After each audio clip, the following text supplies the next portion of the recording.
రాముడు అందరివాడు అంటూనే కాంగ్రెస్ పార్టీ అయోధ్య ప్రాణప్రతిష్ఠకు హాజరు కావద్దని చేసిన ప్రకటన వారి కుహానా లౌకిక వాదానికి నిదర్శనమని కామారెడ్డి ఎమ్మెల్యే వెంకటరమణారెడ్డి అన్నారు. రాహుల్ గాంధీ చేస్తున్న న్యాయయాత్రకు అర్థం లేదంటూ విమర్శించారు. జహీరాబాద్ పార్లమెంట్లో కామారెడ్డి లాంటి కొత్త విధానంతో విజయం సాధించి పార్టీకి కానుక అందిస్తామన్నారు. శాసనసభాపక్ష నేత ఎంపిక సకాలంలో పార్టీ నాయకత్వం ప్రకటిస్తుందంటున్న వెంకటరమణారెడ్డితో మా bureau chief Srinivas face to face.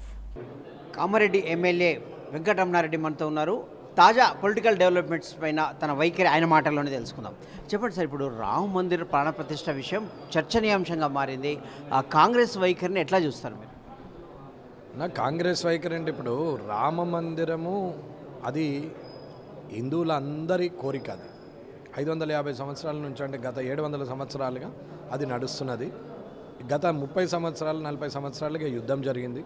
ఇవాళ సుప్రీంకోర్టు డిసిషన్ ఇచ్చింది. అక్కడ రామ మందిర నిర్మాణం చేస్తున్నారు. ఒక ఆలయం కట్టడానికి దాన్ని కాంట్రవర్సీ చేయాల్సిన అవసరం లేదు. రాముడు అందరివాడు, నీ వాడా కాదనేది కాంగ్రెస్ వాడు చూసుకోవాలి. కానీ అది బీజేపీలో రాముడు అని అంటే రాముడికి ఓ పార్టీ ఉంటుందా? రాముడు భగవంతుడు. ఆ భగవంతుడు కార్యక్రమం నడుస్తుంది. సభ్య హిందూ సమాజము, అఖండ భారతము. అంటే ఇక్కడ రాముడు అందరివాడు అని వాళ్ళు అంటున్నారు. అజ్మీర్కు చాదర్ ఇస్తున్నారు, ఇఫ్తార్ విందులు ఏర్పాటు చేస్తారు. మరి ఇవి ఇక్కడ హాజరు కాకపోవడాన్ని ఎట్లా చూడొచ్చు?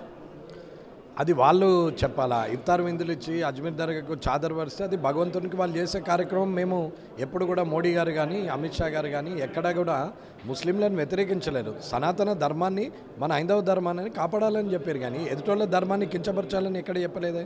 ఇప్పటివరకు అలాంటి ఎక్కడ సందర్భం ఎదురుగాలేదే. ఏ భారతీయ జనతా పార్టీ అప్పటి నుండి ఇప్పటి వరకు ఎక్కడ కూడా అన్యమతస్థులను కించపరచలేదు. హిందూ ధర్మాన్ని, సనాతన ధర్మాన్ని కాపాడమని చెప్పింది. దీన్ని హిందువులందరూ కాపాడుకుంటున్నారు. ఇప్పుడు నీవు సెక్యులర్ పరంగా మీరు ఆలోచించుకొని దానికి న్యాయయాత్ర ప్రారంభించారు. అంటే ఇక్కడ ఎవరికి న్యాయం జరగలేదు ఇంతకాలం. ఆ న్యాయయాత్రలో ఉన్న అర్థం ఏంటి అనుకుంటున్నారు మీరు రాహుల్ గాంధీ న్యాయయాత్ర గురించి? రాహుల్ గాంధీ గారు న్యాయయాత్ర చేస్తున్నప్పుడు అన్యాయం ఏం జరిగింది, ఎవరికి జరిగింది అనేది చెప్పి న్యాయయాత్ర మొదలుపెట్టాలి. ఫస్ట్ వాళ్ళ అన్యాయం వీళ్ళకి జరిగింది అంటే జరిగిందో లేదో మేము చెప్తాము. అప్పుడు ఆ న్యాయయాత్రకి న్యాయం ఉందా లేదా అనేది తెలుస్తుంది. అలాగే శాసనసభాపక్ష నేత ఎంపిక అనేది ఇంకా సందిగ్ధంగానే ఉన్నది.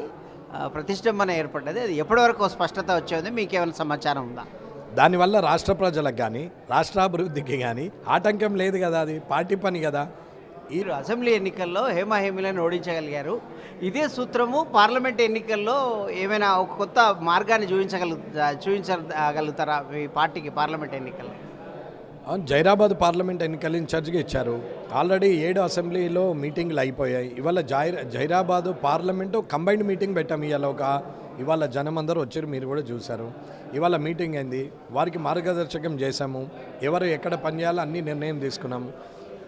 జైరాబాదు ఖచ్చితంగా కొత్త పద్ధతిలో భారతీయ జనతా పార్టీకి మొదటి ఎంపీ సీటుగా ఉంటుంది. ఇది జ్ఞాపకం ఉంచుకోండి. Thank you. ఇది మొత్తం మీద జైరాబాద్ పార్లమెంటు స్థానం విషయంలో తను ఇన్ఛార్జిగా ఒక కొత్త విధానాన్ని ప్రజల్లోకి తీసుకెళ్తాము, కొత్త విధానాన్ని ఆచరిస్తాము. తాను ఎలాగైతే కామారెడ్డిలో హేమహేమిలను ఓడించడానికి ఒక విధానాన్ని ఎంచుకున్నానో అదే రకంగా ఉండబోతుంది. ఖచ్చితంగా మొదటి విజయం జైరాబాద్ను ప్రధానమంత్రి కావచ్చు, పార్టీకి కావచ్చు కానుకగా అందిస్తామని కామారెడ్డి ఎమ్మెల్యే వెంకటరమణారెడ్డి చెప్తున్నారు. అలాగే న్యాయయాత్ర విషయంలో ముందు రాహుల్ గాంధీ ఎవరికి అన్యాయం జరిగిందనే విషయం చెప్పి చేస్తే బాగుండేదని అంటున్నారు. అలాగే రాముడు అందరివాడు అంటూనే రాముడి కార్యక్రమాన్ని దూరంగా ఉండడం, రాముడి కార్యక్రమాన్ని బహిష్కరించడం కాంగ్రెస్ పార్టీ విధానం ఏంటో వాళ్ళే నిర్ణయించుకోవాలి. ఆ భగవంతుడు వారికి ఏం చేస్తాడో అనేది భగవంతుని ఇష్టానికి వదిలేస్తున్నాము. అది ప్రజలందరి విషయం, దేశానికి సంబంధించిన విషయం. భారతీయ జనతా పార్టీ మాత్రం భారతీయుల అందరి గురించి ఆలోచిస్తుంది. కాంగ్రెస్ మాత్రం కొద్దిమంది కోసమే, ఓట్ బ్యాంకు కోసం ఆలోచిస్తుందన్న విషయాన్ని కూడా ఆయన చెప్తున్న పరిస్థితి. వీడియో జర్నలిస్ట్ కృష్ణతో శ్రీనివాస్, సిటీ విజన్, హైదరాబాద్.